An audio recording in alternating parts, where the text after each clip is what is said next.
আসসালামু আলাইকুম এভরিওয়ান।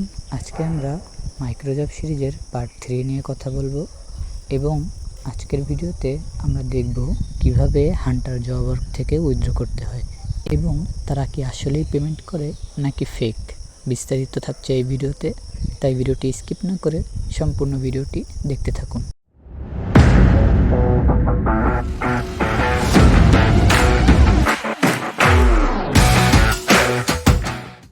আমরা পার্ট 1 এবং পার্ট 2তে দেখেছিলাম কিভাবে অ্যাকাউন্ট ক্রিয়েট করতে হয় এবং কিভাবে এই সাইটে কাজ করতে হয়।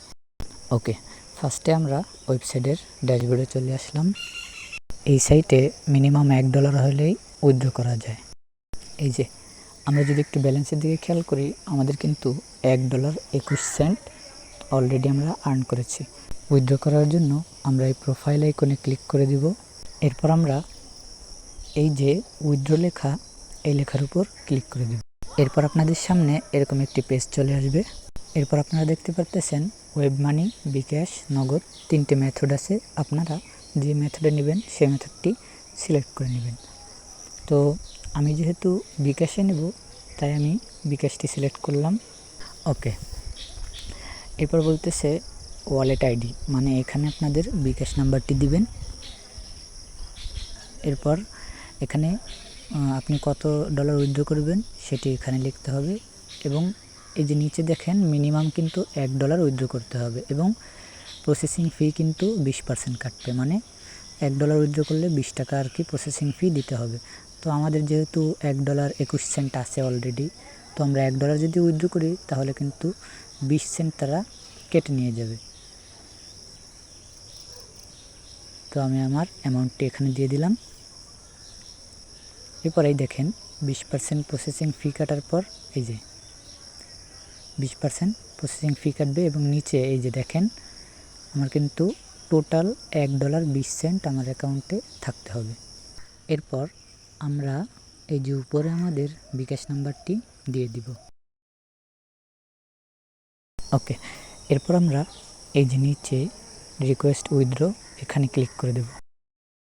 তো আপনারা দেখতেই পারতেছেন আমাদের অ্যাকাউন্টে কিন্তু আর্নিং ব্যালেন্স মাত্র 1 সেন্ট আছে, মানে $1 আমরা উইথড্র করেছি এবং 20% কমিশন ফি, মানে প্রসেসিং ফি, মানে হচ্ছে আমাদের 20 সেন্ট প্রসেসিং ফি কেটে নিয়ে গেছে। মাত্র যে আমরা উইথড্র করলাম, আমাদের উইথড্র প্রসেসিংটা কী অবস্থায় আছে সেটি দেখার জন্য আমরা এই যে উপরে 3 লাইনের উপর ক্লিক করে দিব। এরপর আমরা এই যে ট্রানজ্যাকশন লেখা, এই লেখার উপর ক্লিক করে দিব। ওকে, এরপর আমরা এই যে উইথড্র লেখার উপর ক্লিক করে দিব। এরপর আপনাদের সামনে এরকম একটা পেজ চলে আসবে। তো আমরা এখানে দেখতেই পারতেছি আমাদের উইথড্র প্রসেসিংটা কিন্তু পেন্ডিংয়ে আছে। ওকে, তো আমরা 24 ঘন্টা পর কিন্তু আবারও সাইটে চলে আসলাম। এবার আমরা দেখব আমাদের উইথড্র প্রসেসিংটির কী অবস্থা। তো সেটি দেখার জন্য আমাদের এই 3 লাইনের উপর আবার ক্লিক করতে হবে। 3 লাইনের উপর ক্লিক করার পর আমাদের আবারও এই ট্রানজ্যাকশনের উপর ক্লিক করতে হবে।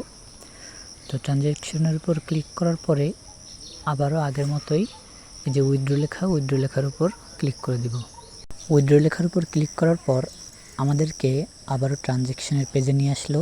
এখানে আমরা দেখতেই পারতেছি আমাদের উইথড্র প্রসেসিংটি কিন্তু অ্যাপ্রুভ করে দিছে।